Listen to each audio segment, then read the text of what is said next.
Time for the SPC News Live at 5 p.m. with Sanjeev Sinha and Mansi Amin. Good evening, everyone. Today's top stories: Hurricane Lisa's possible landfall and effects of its landfall as a Category 4 storm.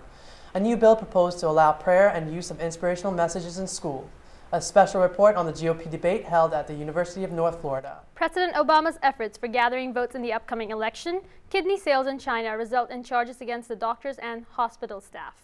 A special international report for war between South Korea and the U.S. The unique creation of technology possible to be found in future cars. First, Hurricane Lisa expected to make a threatening landfall as a Category 4 storm with winds at about 125 miles per hour and gusts reaching as high as 150 miles per hour. Residents living along the eastern Florida border are preparing for the storm by putting up hurricane shutters and stocking up supplies such as batteries, flashlights, canned foods, and water gallons. Yes, I personally went to the Home Depot this morning to stock up on hurricane supplies, and the lines were crazy. So for those who have not gotten their supplies yet, get to the stores as soon as possible before the stores run out of supplies.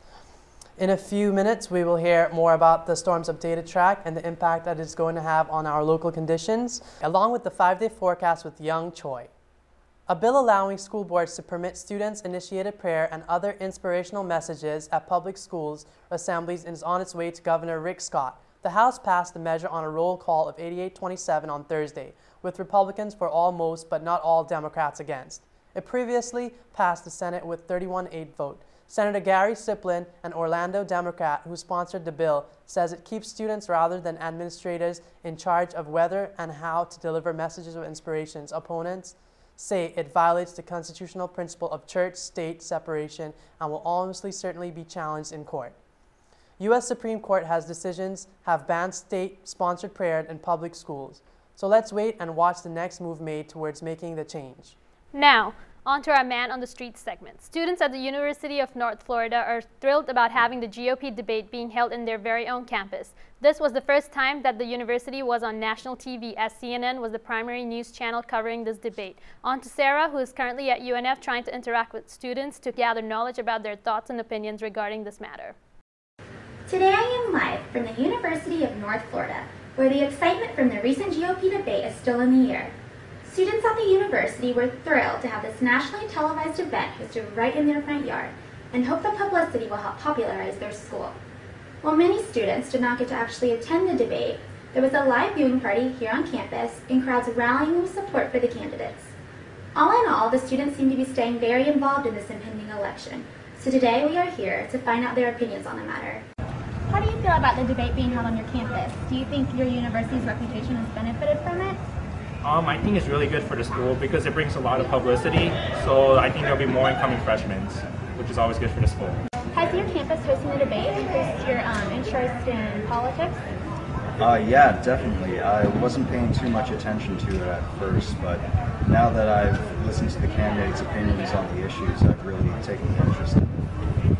Did you watch the January 26th debate, and if so, who stood out to you? Yes, I watched it, and I thought Mitt Romney did really well because I liked his views on the economy, and he is a very good businessman, so I think he's really qualified, which is what this country needs right now.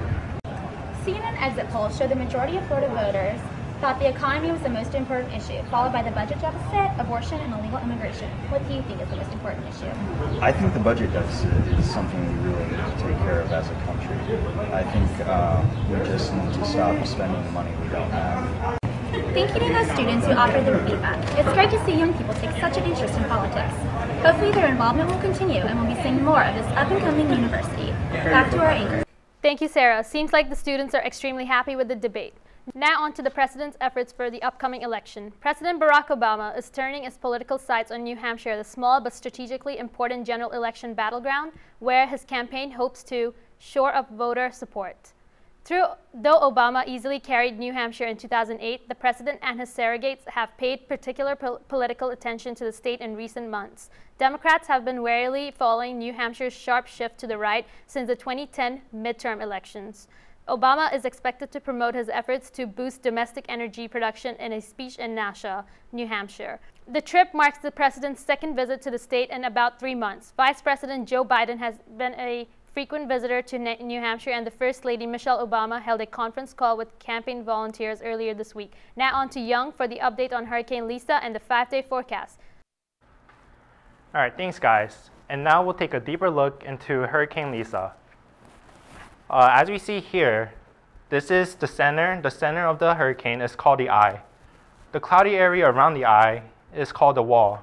Now, it's the wall of the Lisa that's dangerous, and as you see, it is almost the size of Florida. Now, Hurricane Lisa will be coming from the East Coast, Florida as the first target, and it'll move up towards Georgia, then South Carolina, little bits of North Carolina, and then move back towards the Atlantic Ocean. If you live in these 4 states, I strongly urge you to find the nearest shelter. This will be a Category 4 hurricane with wind blowing as quickly as 125 miles per hour. Most homes will not be able to survive in these conditions, and I also strongly urge you guys to stock up on supplies such as water, flashlights, batteries, and food. You never know how long these stores will be closed, and it's always more safe to prepare early. Now, for the 5-day forecast.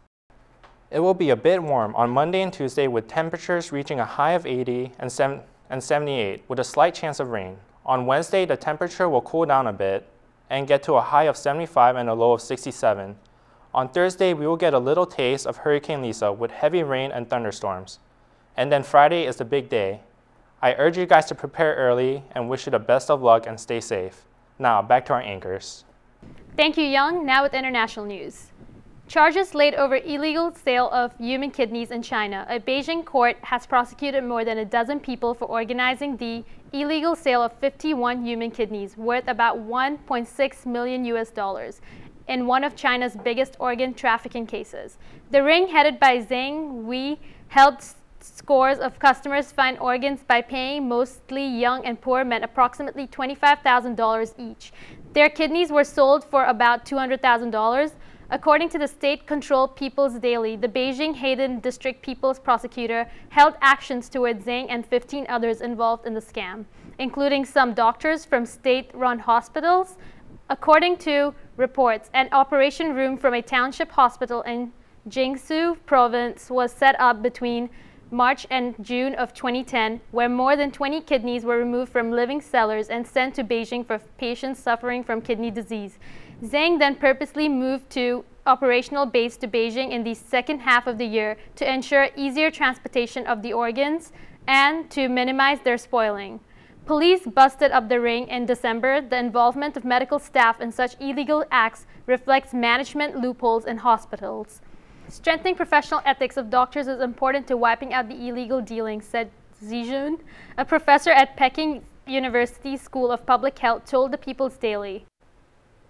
Another international story causing distress is the extension of military agreement between the United States and South Korea. This dispute has been going on for so long that the two countries are now forming allies to go on war against each other. Now on to Sanjeev, who's reporting live from South Korea. Due to military presence to apply diplomatic pressure, the U.S. and South Korea agreed to extend their military agreement to 2015, which was originally supposed to expire at the end of 2012. This is in response to the recent sinking of the ship and intensified state of affairs between North and South Korea. Standing next to me, I have Officer Choi, who is a native of the South Korean military forces, who has joined the U.S. Air Forces. Hey, how are you guys doing today? Doing well. Good afternoon, Mr. Choi. I have a few questions for you today. How do you feel about the U.S. and South Korean military forming coalition to wage war against the sister country North Korea? Well, of course, I would like to resolve it in a non-violent way, but this is what it came down to. We have to pick our battles wisely, and this is one we feel like we have to go through. So yeah, I wish there was a way we can reach an agreement without any bloodshed, but this is one problem where we have to put our foot down. Thank you. How do you think it is going to end? Do you have faith in the U.S. military power? I feel confident that we will be successful. We have been training very hard, and we've never been more ready. And also having the U.S. on our side is a plus. Together, I think we'll be very successful. I agree with you on that. And one final question for you, Mr. Choi. How do you feel about the extension of the military agreement that South Korea posed with the U.S.? Well, being partners with the U.S. is always a good thing. We both have the same philosophy on how a country should be run, and I know that we can trust the U.S. Overall, I'm really pleased with this extension. There you have it. Thank you, Officer Choi. Thank you for having me. Now back to our news anchors. Okay, thank you, Sanjeev, for the information. Hope this dispute resolves soon. Now, moving on to Frankie O'Donoghue with sports. The NBA All-Star Weekend was hosted in Orlando, Florida from February 25 to 26. The weekend-long event put a show to all NBA fans, which included the Rising Stars Challenge, three-point shootout, dunk contest, and the All-Star Game. Jeremy Evans won the dunk contest with 29% of fan voters, and Kevin Love won the three-point shootout, beating Kevin Durant in the final round. The main event of this past weekend was the NBA All-Star Game. The best of the Eastern and Western conferences represented their divisions and participated in the annual matchup. The East overcame the West with a final score of 152 to 149 after the East cut a 21-point deficit to 1 in the closing seconds. Kevin Durant was the MVP of the game with 36 points, 3 steals, and 7 rebounds.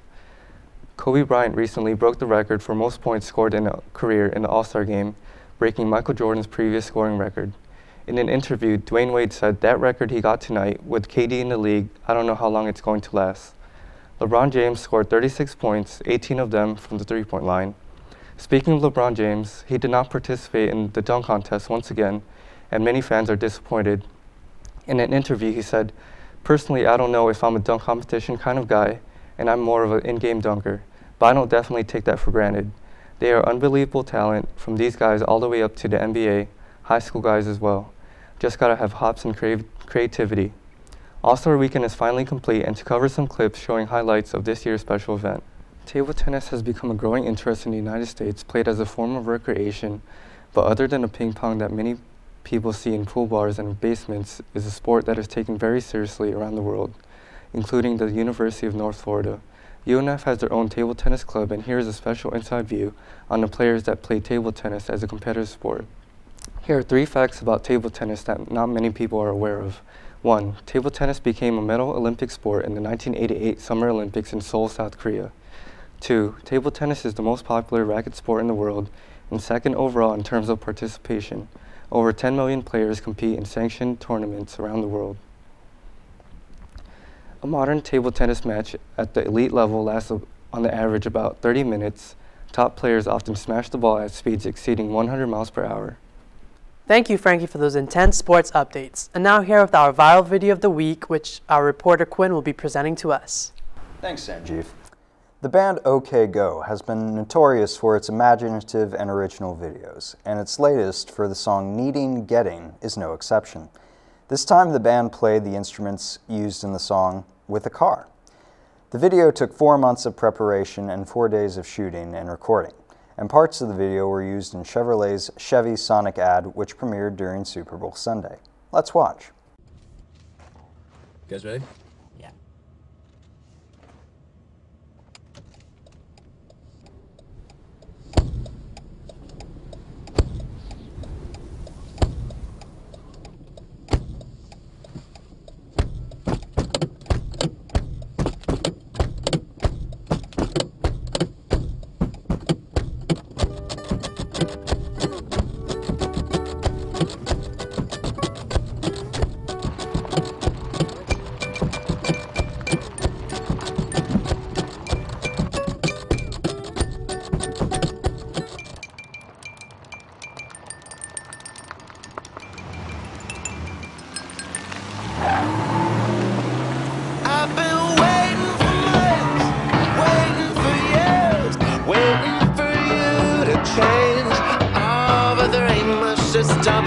There ain't much just dumber than pinning your hopes on a change in another. And I guess to need you.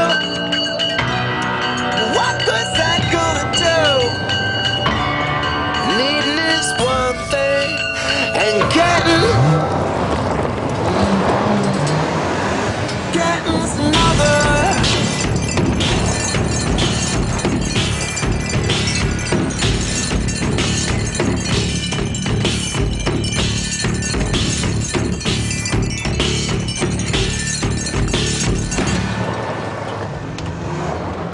So I've been sitting around, wasting my time, wondering what you've been doing.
forget. Ah, but it don't get much dumber. It don't get much dumber than trying to forget a girl when you love her. And I still need you. What good's that gonna do? Needing is one thing, and getting's another.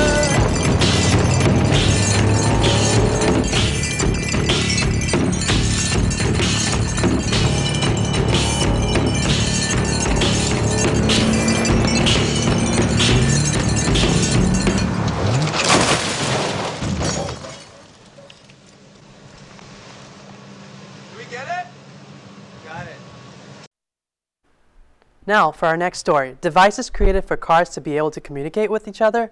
Here's Sarah with more information on this amazing new technology in our special interest story today. We've heard of GPS devices and alerts to remind us to put on our seatbelts. But are our cars on the verge of communicating with each other? And is it really necessary? The National Safety Highway Administration seems to think so. Administrator David Strickland says he and his team have been working on developing vehicle-to-vehicle communications for over a decade.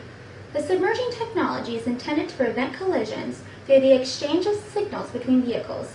Experts believe 80% of accidents would be avoided through its use.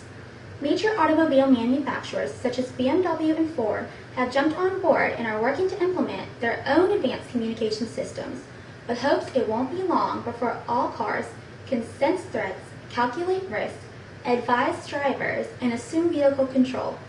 Log on to our website at spc.com to see a video of this technology in action and provide commentary. A $20,000 scholarship? Yes, one high school student made this praiseworthy achievement. Here's Quinn with the details on how lucky this one student has been. A Jacksonville High School senior is among 4 in Florida to receive a $20,000 national scholarship from the Horatio Alger Association of Distinguished Americans Incorporated. The only one from Northeast Florida, Rachel N. Rogers is among 104 scholarship recipients nationwide. Each will receive the scholarship to a 4-year school of their choice.